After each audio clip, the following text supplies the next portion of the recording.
Ladies and gentlemen, boys, girls, gamers, and geeks alike, it's this week's Monkey Nut Punch podcast. Today, I've got Keith. Say hello, Keith. Hello, Keith. Yeah. I'll do chat now. Anyway, we'll be talking about The Rings of Power, because I watched the last episode of The Rings of Power. She-Hulk, because I watched the last episode of She-Hulk. House of Dragon, because Keith watched House of Dragon. Cheating bastards on Call of Duty, because I just want to have a little rant about cheating bastards on Call of Duty. I caught him. It's the first time I've ever reported anyone on anything for cheating. And I'll show you. I've got evidence. I kept the receipts. I'm that kind of guy. And then there's another one where you got this game where you have to shoot in time with the beat. And the only way to do that is to headbang. When you headbang, it seems to just happen. So we'll talk about that. But first of all, I think, Keith, how you doing? What's been going on? Anything interesting happened recently? It's been an interesting week in television. I think I have a fair bit to say about Lord of the Rings. Has anything interesting happened? I've been watching. I've been rewatching the extended edition original Lord of the Rings movies as therapy to get over Rings of Power, and I've been watching all the appendices on there, all the making videos, and you know what? I've really enjoyed watching those again, just reminding me how they made the movies, and it just shows how much passion these guys had. So I've been doing that. Did I watch anything else this week? There was something stuck in my mind that I'm trying to remember that I watched this week that was really bloody good, and I, for the life of me, it wasn't House of Dragon. I know that because we're going to talk about it. It wasn't House of Dragon. Oh, I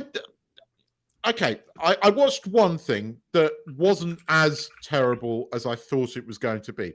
I mean, it's not good, but it wasn't as terrible as I thought it was going to be. That was the new Quantum Leap series. That wasn't as bad as I thought. And I've been watching Jimmy Nesbitt in that Bloodlands thing on the BBC, which is from the same guy that wrote Line of Duty. And it is kind of very Line of Duty-ish, but it's Jimmy Nesbitt as a copper. And, you know, therefore it's incredibly watchable. So I've been enjoying that as well. And hello, Biff. How are you doing, buddy? Oh boy, I've been watching Rings of Power and I've got a lot to say about that. So which one do you want to do first, Gareth? Let's do Rings of Power, because I watched the last episode last night before I went to bed. I fell asleep. All right. First things first is there is some fucking horrendous understanding of how television works, let alone Tolkien. There's a bit in it where I call them the hobbits, the proto-hobbits, engage with fight against the Sisters of Mercy, and I'm not talking about the band. You Feminem and a posse, yeah. So there's a bit, right, where they go to rescue not Gandalf, yeah, and Lenny Henry gets knife thrown at him and stabbed into his chest, yeah. Later, about 30 seconds later, he all of a sudden springs out of a hole and stabs one of them in the foot like he hadn't been injured in the first place. Yeah. And then dies. And then he dies, yes. Yeah, the fact that the wizard has already shown that he can bring back things to life, save people and everything, but somehow just leaves Lenny Henry there to die. Probably not a bad thing, but no offense. I love you, Lenny, but this was terrible. But here's the thing, Gareth. If you'd watched this entire series, those hobbits, not hobbits, right, did nothing to the storyline, right? Gandalf, not Gandalf, did nothing to the storyline other than in the final episode be a double bluff for Sauron reveal, right? And by the way, we all knew who Sauron was right from the offset. It was kind of fucking obvious. But that 8 episodes of BS to get us so that they could just double bluff us on, hey, it's not Gandalf, it's Sauron. This was the other thing that got me. The elf city where they were forging the first 3 rings. Yeah, the elf city where they're forging the first 3 rings. They're not the first. Don't ask. Don't look at me. I didn't watch the rest. All of a sudden, is next door to Mordor because he disappears, and then he's in Mordor, and I'm like, But how, door? Who, door? Why, door? Right. First off, right, they got all of this completely wrong. The first set of rings to be forged, Sauron with the elf, was when he was sort of disguised, should we say, not as Hellbrand, but he was thing, and he tricked them into forging 7 rings for the dwarfs under the mountain, and he felt that would give him mind control over the dwarfs. Unfortunately, dwarfs are stubborn bastards, and he couldn't do it. So then 9 rings were forged for the kingdoms of man, to which he could corrupt. The elves secretly forged 3 more rings for themselves. That was to protect them from Sauron's, sucking of the light, right? They were the last rings, other than the 1 ring, to be forged. Not the first fucking 3, and they didn't have any mithril in them. And mithril does not contain the light of valor. This is, oh god, it's bastardized beyond belief. Okay, all right, right. So the first thing I realized is I watched it, and Galadriel, I wanted to punch in the face until my hand broke or her face gave way. She is fucking awful. A whole level. Do you know what the first thing I'd do with the new series is? Fire the actress. Seriously, another actress could have probably put it through without being such a bitch. I wouldn't write another series with these 2 morons at the head. I mean, these guys bang on about how they love Lord of the Rings, right? How they love Tolkien. And I've started rereading Tolkien, and I had to buy a copy. And believe it or not, the last copy I read was my mum's copies, which were pre the fact that Tolkien wrote a foreword. I mean, they're like 50-year-old books that I read, and I had to read them really delicately. So I read the foreword that he wrote for the first time, all right? And in that foreword, he discusses his hatred of allegory, right? That it does not reflect anything that happened in the war, although you could argue that the sacking of the Shire very much reflects where he lived. And it's hard not to make an assumption because he lived near Sheffield. And of course, it slowly got built out and built out and built out. But he despised allegory. And yet you've got these 2 people that say they love Tolkien and have made an allegory of the real world. Well done. Well done. Well done, J.D. Payne. Well done. Well done. Brilliant. Oh, God, I hate this series. I hate this series, Gareth. It's so stupid. And Mordor hadn't even been created at the point that the rings were created. It was only after that Mordor sort of became Mordor and Mount Doom became Mount Doom that he forged the ring. But at this point in time, no fucking wizards, right? Sauron was in Numenor, right? Numenor was destroyed pre the rings getting created, because by that point the kingdoms of Anon and Gondor had been created, right? So that was Isildur and his posse come over and they created those kingdoms. At that point the rings were forged, because the 9 rings are given to man who had formed their kingdoms in Middle Earth. So Gondor and the Northern Kingdom existed at this point when the first rings were thingy. But no, not in this. This is just shit and stupid. Okay, all right. So can I ask you something? Does it end with the song about the rings every episode? No. It was just the last episode that did that. Because I got a feeling it was the last episode that did that. Yeah. It was apparently, I've heard, I don't know how true this is, they're going to turn the Hellbrand, not you, they're going to turn the stupid thing, I won't say its name, they're going to turn Hellbrand into Walter White of Middle Earth, so that he was good, but everything kind of pushed him into being bad because they have no fucking morals in Hollywood. They have no morals and they have no standing and bits. Sauron was Morgoth's fucking henchman. There is no good in Sauron. Sauron was written as pure evil. He is the anti. He's literally the anti fucking Christ. He was the not the offspring of Morgoth, but he was Morgoth's henchman, and he is pure evil, pure fucking evil. There is no good about him. And this whole Hellbrand thing, oh, marry me, Galadriel. None of that happened. Galadriel was married by this point to Celeborn. Where the fuck is he? Oh, he got killed. What? We know he's not dead. He's just going to come back, isn't he?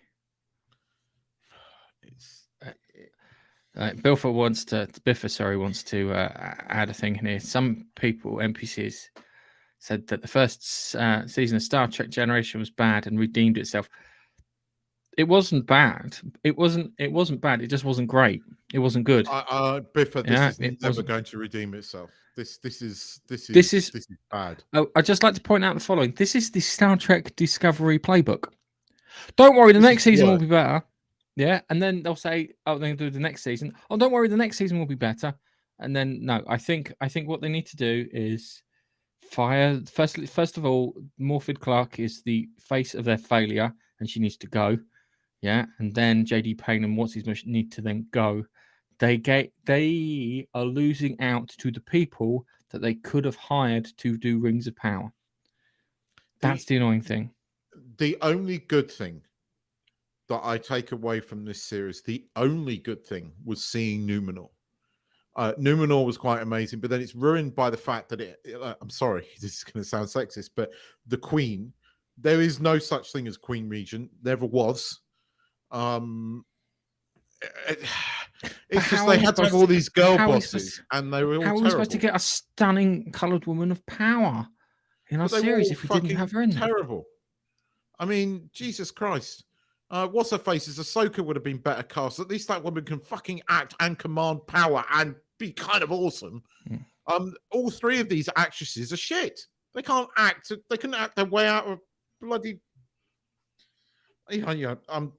No, it's just this whole series has been shit, and I didn't want to be wrong about it.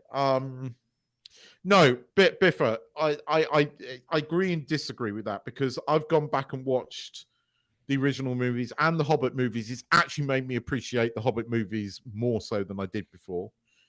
So if anything, it's made me appreciate Peter Jackson even more. I still disagree. I think the last two movies, The Desolation of Smaug and The Battle of the Five Armies, should have been one book, one film. Should have just been two movies. I mean, the fucking book is only 10 hours long. All that extra stuff they put in there, it was interesting, but the whole last film was just too damn long. It's funny. Me and you talked about this last week. I don't know if we put it on the podcast, but I watched Star Wars with my family on the Friday, and I was bored because Star Wars has been ruined for me that badly. I can't watch Star Wars anymore. Saying that, I did watch Hobbit with the missus for a bit, not all of it, but for a bit, and it seemed like gold in comparison to what we got here. It hasn't ruined Lord of the Rings for me. I love those three movies, and I'm a third of the way through Return of the King right now. I've watched the other two over the last few weeks. I watched all the Hobbit movies, and now I'm watching all the extended Lord of the Rings movies and watching the appendices on the side, and I still love those movies. They're still great. This is bullshit. This doesn't even remotely feel like Lord of the Rings, therefore it's not ruining it for me. You know, that was the genius of Jackson, right? That he, you know, and we've seen this interview played over and over again. He didn't put any of his own BS into it.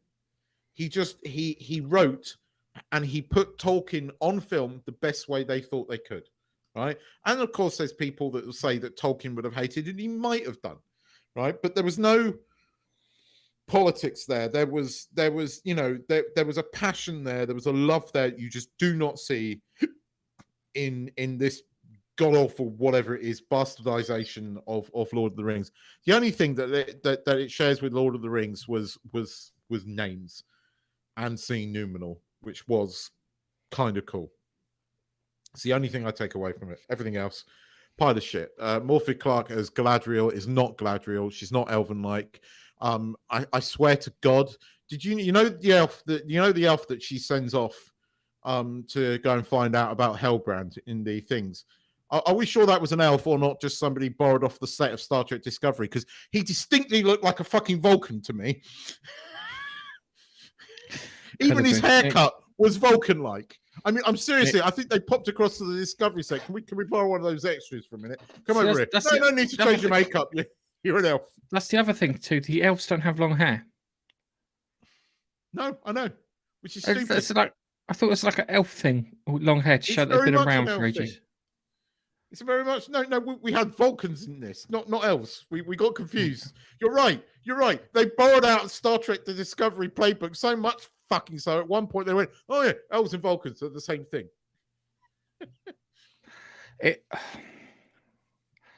See, I only watched that one episode, and it's weird because they go, the production looks crap. It looks crap in places. There are bits where it looks fantastic and bits where it looks terrible. And it's just that inconsistency that can be blamed on the producers for that. They spent a shitload of money clearly on doing the Numenor stuff. And look, again, the Numenor stuff was good, but the Harfoots are only there to make it feel like Lord of the Rings. You can't have a Lord of the Rings movie without a Hobbit because everything has had a Hobbit in it, and that's why they're there. They don't even exist in that time period. But they're there, and they did absolutely nothing to the story. They never meet the main characters, right? Apart from Gandalf coming over in his meteor at the beginning, where you see all the characters looking up. He interacts with none of the characters. We showed some Ents at the beginning, just viewing this thing landing. Never see the Ents again, right? It was all member berries, and it was bullshit. All these girl bosses, and they weren't even played by actresses that could act. One of them is more interested in being, what do they call it, an activist than a fucking actress, right? You've got this other one that 1 minute had an American accent, the next minute had a British accent because, again. Oh, hang on a second. When you watch Star Wars, watch Carrie Fisher around Peter Cushing. She gains a British accent when she's around Peter Cushing, but she loses it when she's around everyone else. I can still watch those movies and not have them as destroyed as much. And I have to admit, again, a bit like Game of Thrones, Andor for me is doing a lot of repairing work because at the moment I'm still quite enjoying Andor. Andor is a serious adult take on Star Wars, and so far it's fucking working. I understand that a lot of people are not going to like Andor. I like it, but I am just, God, this Lord of the Rings thing is so bad. Look, it's made me actually appreciate the Hobbit movies far more. Yeah. So, yeah. It's just so bad, and it's so dumb. There's no intelligence there. There's no passion there. It's just, two fucking wannabe J.J. Abrahams doing the whole Sauron mystery box. That's the whole fucking 8 episodes of boring shit. It's just, whoa,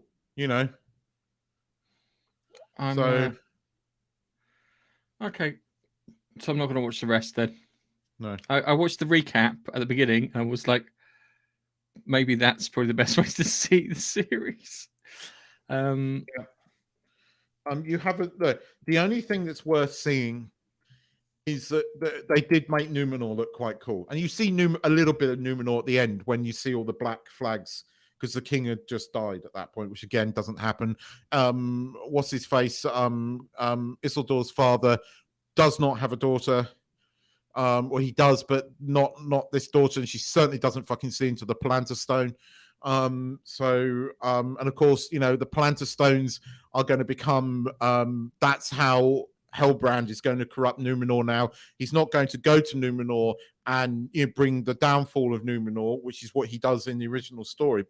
He is going to use the Palantir Stone and he's going to corrupt her. That's what the second series is all going to be about. It's fucking obvious. They've laid it out there, and it's bullshit BS, and it's going to piss off Tolkien fans even more. But hopefully after that, Amazon will just quit because no one is going to watch this bit bullshit. Even the fucking access media, like the nerd of the rings, right, who's had access to all the actors and everything, by the final he's turned on it. So if you can't even win over the shills, what the fuck, how bad can you be? Yeah. So talking of bad, I watched the last episode of She-Hulk. Oh my god. All right. One, it's not as incoherent a mess as people are making it out to be. But that is no way an endorsement, and there's no way me saying it is good. I'm just saying it is slightly coherent. Her assistant needs to be taken out back and shot. I can't tell if she's fucking autistic or retarded or whatever. I can't stand her. It's just grates on me. Something terrible. I only watched one episode. No. I would compare this to being written by a Nazi lesbian prison warden because she clearly hates men.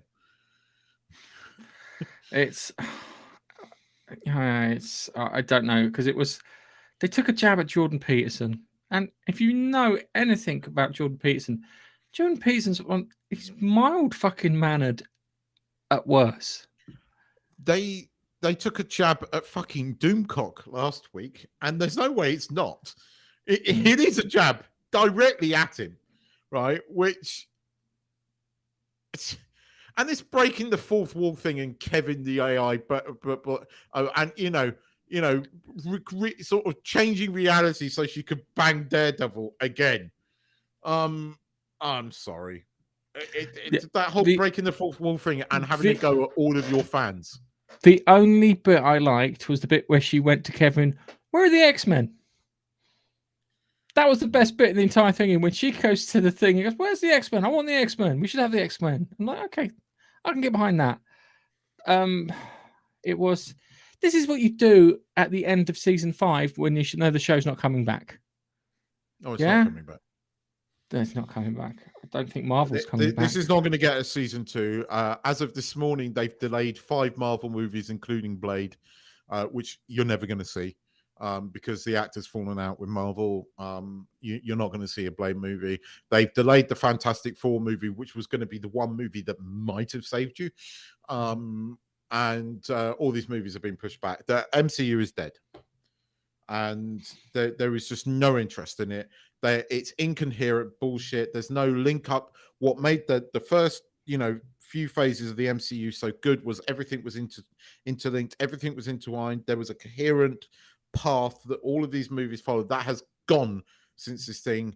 It's bullshit. All the movies are terrible. They're more interested in all this fucking political bullshit than actually telling a decent story. The reason the MCU was popular because it had direction. It was going somewhere. People watched all the movies, including the bad ones, because there were a few, because they wanted to go, progress in the story. There is no fucking story here. It's just Eternals, BS bullshit. Fucking Thor thingy, just another stupid movie that breaks the fourth wall. Fucking She-Hulk, man-hating bullshit. It's... Yeah. I didn't watch the trailer, but I did see the clip where she says that she controls her anger infinitely better than Bruce does, even though Bruce had a harder life than she did, to the point that he developed a split personality. She bangs on about everybody taking responsibility, but didn't take any responsibility for the man that she nearly killed. It's just typical, no morals, Nazi lesbian prison warden.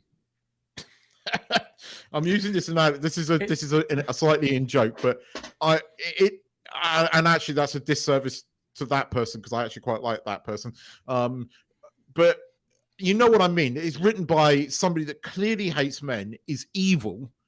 I mean, she's in it. She put herself in it, didn't she? Mm-hmm. And no offense, I can kind of understand. She hasn't got an ounce of professionalism in her entire body. No. I think that's probably the best way of describing her, because she hasn't got any professionalism. Because if you're a professional, you go there, you do the job. And then you had the thing with the interview with Tatiana Maslany, or whatever her name is, the one who plays She-Hulk.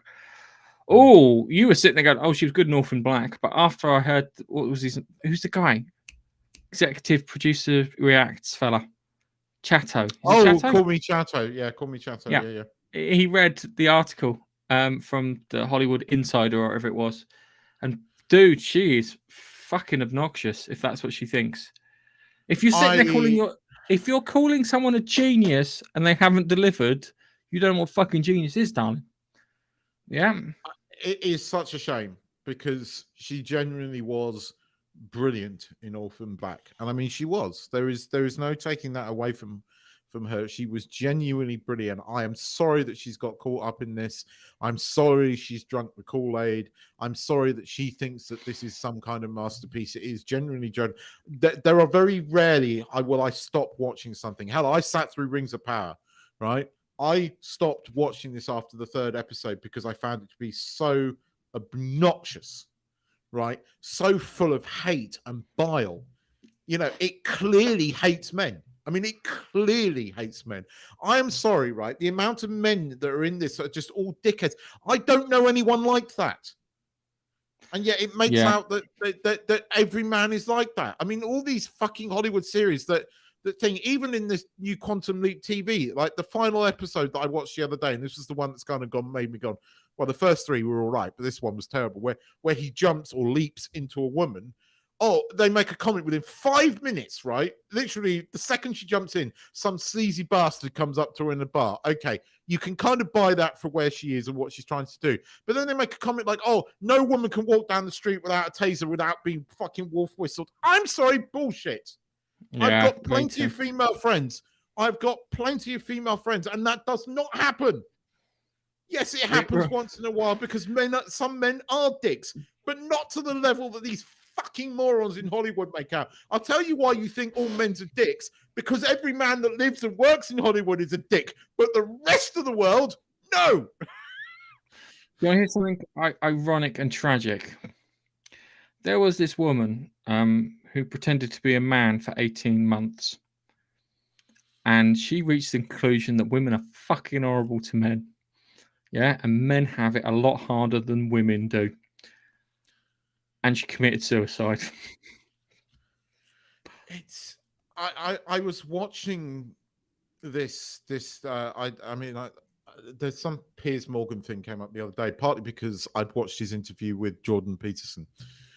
So it keeps showing me something, and it came up the other day where he had 3 people on there, and he's got this stupid blonde bitch, and I'm sorry, she is a stupid bitch, and I don't like using language like that, but she is, right?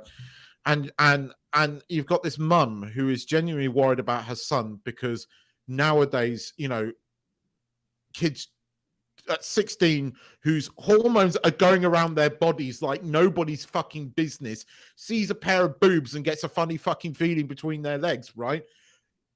Doesn't quite know what to do at this point in time. Now must be absolutely scared shitless, right? Because of this world that we're creating, right? Where we don't support these kids. We don't help them. You know, we don't, you know, understand and forgive awkwardness and not, you know, perversion as we're now calling it. It just scares the shit out of me. And the city cow was going, oh, we're not gone far enough. No, we've gone way too far. But anyway. I wish I could just wave magic wand, make them a man for a week just so they can experience it properly. I could not believe how obnoxious and how blatantly, obviously obnoxious She-Hulk was. And yeah, they said it's not for me. Fine. It's not for me. Who's it for? Because I can tell you, any half-decent human being doesn't like the show. Every person I know who's got good morals, who's been brought up correctly, who is a nice person, because trust me, I wouldn't be fucking friends with them, right? Because, you know, we're all pretty decent people, did not like this show because it's an obnoxious piece of shit. Right? And no people act like that in the real world. No one. And you've got this silly cow of the going on. Everybody has to take responsibility except for me. I can go around killing people if I want to and banging people without any kind of fucking repercussion. But I'll tell every other one of you motherfuckers that you have to have repercussion. Fuck you. All right. Let's talk about something nice. Okay. So I fucking loving House of Dragon episode 8. By God, was that a good hour of television?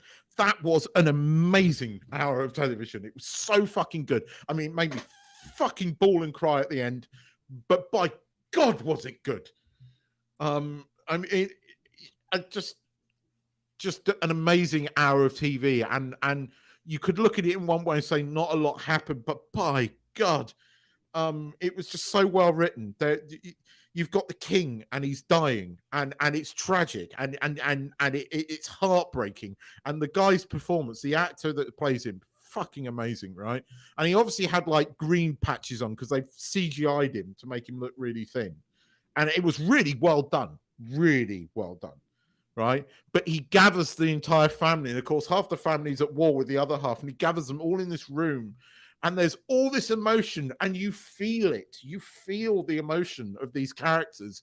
And all these characters, they hate each other, but they're fucking sorry. They all love the king, and he's dying. And it's just fucking just this amazing, like that scene at the end. And then the kids do fight, and you kind of cheer on one set of the kids, and you're just like, fuck me, what's going to happen next? And you are left going, God, I can't wait for this next episode. And like, you know, fucking Matt Smith's character, it's like there's this dude, right, and he's fucking giving it all to the king, who's like basically dying in front of him, right? He's giving it, I should be the king, and you know, your grandchildren are illegitimate. And Matt Smith's character, and like the king gets up, like really struggles, pulls out his knife, and he goes, I'll have your tongue for that, right? And he's holding the knife like that and going, oh, I feel so for him. Matt Smith just walks up behind him, chops this dude's head off, but leaves the tongue attached to his neck. So you just see, cuts above the mouth, right? He goes, keep your tongue. And you just didn't see it coming. it's like, fuck. No, House of Dragon, mate. I can't believe I'm actually going to say this. A Game of Thrones TV series, a Game of Thrones prequel. All I've said, all the fucking anger that I've displayed, this is really good. So I've enjoyed it. I genuinely am enjoying it. I can't wait for the last 2 episodes because by God, it's going somewhere, you know? Yeah. And it's just it's well cast, it's well acted. As I said, the 2 sort of daughters, the queen and the thing, they don't pass the Belen test, but actually now that I've got used to the actresses, they are Belens on purpose, and actually that's quite compelling. So and again, Matt Smith just fucking amazing in this. He really is very good. But the guy that plays the king, the guy that played the obnoxious twat in Hot Fuzz, the obnoxious CID guy, has just probably one of the best performances I've seen in TV in a long time. I was in tears at the end of this episode because it really was tragic, and you really felt it. You really felt it. It was just the difference in writing between these 2 fantasy series is just fucking night and day. I, you know, if I had to say what show I recommend right now, this is it. And I can't believe I'm actually saying it, but dude, you got to watch it. It's genuinely good. I am. I was just working out how to do She-Hulk and Rings of Power, and I decided I'll just watch the last episode. The recap will cover the bits I missed. Unlike Game of Thrones, you cannot watch the last 5 minutes of some of these. Some of these episodes are slow burners. Like I think there's 1 or 2 episodes where not a lot happens, but you have to kind of watch it because it's the build up. It's that long build up. So there are 1 or 2 episodes where you could potentially skip through parts of it, but certainly the last few episodes have just been fucking amazing. Just really good. So, and it's not slow. It's going through the timeline quite quickly. George R. Martin, aka Lazy Bastard, has said it needs 4 seasons. Fuck me, he's done a lot in 1 season. Jesus. Well, I mean, I think we've gone something in the region of nearly 30 years from the first episode to this episode. But the episode spoiler, the king is dead, and now God knows what's going to happen because you've got the Queen's faction who got it completely wrong, who think so. As he died on his deathbed, he conveyed this message, but he didn't think he was talking to the Queen. He thought he was talking to his daughter. So she's got the wrong end of the fucking stick. So she thinks he wants his son to be on the throne. He doesn't, because if his son sits on the throne, then you know what happens with the Targaryens basically getting wiped out will happen. Well, spoiler. Whereas if his daughter sat on the throne, the sort of, what is it? The Ides, beware the Ides of whatever it was. The prediction of the Song of Fire and Ice might not happen. So it's all a bit, you know, God, what's going to happen? Because anyway, I don't know, but it's fucking awesome, and I love Matt Smith in this. I saw a thing where apparently George R. Martin texts Paddy Constantine, who's the guy who plays the King. He turns around and goes, "Your depiction of the King was better than the one I wrote," which is a lovely comment. His performance, it's gut-wrenching. I mean, it is not an easy watch. It was very, very difficult for me in places, and I'm not going to go into why, but you could probably guess. But it was really powerful. And you know, despite his failings, you really feel for that guy at the end. And by God, what a performance. I mean, yeah, he's only in 8 episodes, but by God, that I haven't seen a lot of his work, but that was just phenomenal. He was in a thing called, first thing I saw him was a thing called Dead Man's Shoes.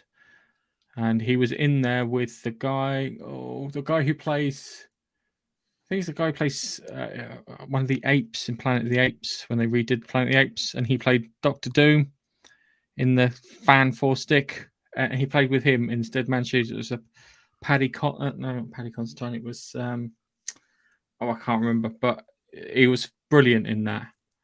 He scared the crap out of him. It was a really good thing. Oh dear. Well, don't say anything because I wind up trying to cancel the bloody show, and I haven't got around to watching it yet. Which will be interesting. Actually, I mean, you've got the 2 sort of main female leads. One is a queen, and one is supposed to inherit the throne of Westeros. So, actually, no, I'd say it's got a lot of masculinity, but it's got a lot of, you know, girl boss power. But again, well written characters that don't just, you know, are not just amazing right from the offset, that they have to learn their skill, that they make mistakes. Each and every single character has been fleshed out, is believable. Some are complete fucking bellends, but they're bellends for a reason. It's not just the male characters in this, the female characters are equally as compelling and well acted. And that's the thing. This has been cast well, it's been written well, it is directed well, and it is made well. And it cost a fraction of Lord of the fucking Rings. And it is just night and day difference. And the dragons are fucking awesome. And as I said before, they could have got the guys who are running the show to do the Rings of Power, but they turned them down because J.J. Abrams. What a dick. Do you know what? I mean, it's just... I'm so glad that you know, look, I'm never going to like the end of Game of Thrones. I'm never going to go back and really watch Game of Thrones. That was ruined for me. But this, in many ways, is so different to Game of Thrones and the same, but with the different characters. This is better than Game of Thrones. This is better than the first season of Game of Thrones. In fact, I'd go as far to say this is better than when Game of Thrones was really good. Because the one problem, the thing I've said, and I maintain that, you know, you could watch a Game of Thrones episode, everything happens in the last 5 minutes. This is balls to the wall action, and it certainly for me produced far more emotion in me than the original Game of Thrones. And I you know, this isn't going to end in a nice way. We kind of already know how this is going to end, so in theory they can't balls this up. There isn't a lot of wokeness in this, but at the same time, there is a lot of girl boss power, but it's real girl boss power, not... It's been done correctly, because there's a correct way and a wrong way of doing it. Yeah. So, right, I'm going to start off with a moan. Yeah, I've been playing Modern Warfare, the remake from 2019. Been playing the multiplayer on my Xbox. I mean, it's doing all right. As long as I got a ping less than fucking 50, I'll do all right in a game. And I'm playing along, and it doesn't let you really pick your matches, so you get all different types. You get one called Infected. Infected is one person gets infected, kills another person off, gets it, and then you multiply until there are no people left. And I'm playing, and we're playing with a few PC players because they're fucking cheats. And I walk around this corridor, and I get shot. And I look around, and I can't see who shot me. Anyway, they place the old kill cam. The guy followed me through the wall and shot me. Cheating bastard. I caught some other people cheating on it. First time first time I have ever reported anyone for cheating. Most annoying thing ever, because I was doing quite well on it. I managed to get up like 10 levels in a session, and it kind of ruined it. It's ruined me to the point where, no, fuck it, I'm deleting it. I'm done. I played the single player campaign, which was totally soulless as a game. It had no soul to it. Yeah, it was like, I couldn't describe it any more than that. Everyone describes it as corporate. I describe it as absolutely no soul. It featured the person who plays Vic the Veep in The Boys as a Muslim terrorist who doesn't cover her hair up. Mm-hmm.